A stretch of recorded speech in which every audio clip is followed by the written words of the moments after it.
शिव गुरु जी हलन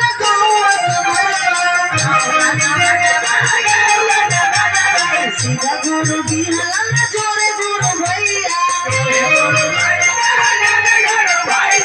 शिव गुरु जी हलन जोरे गुरु भैया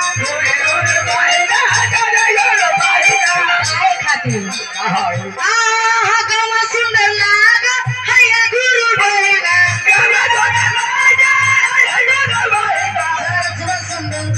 चरचरा सुंदर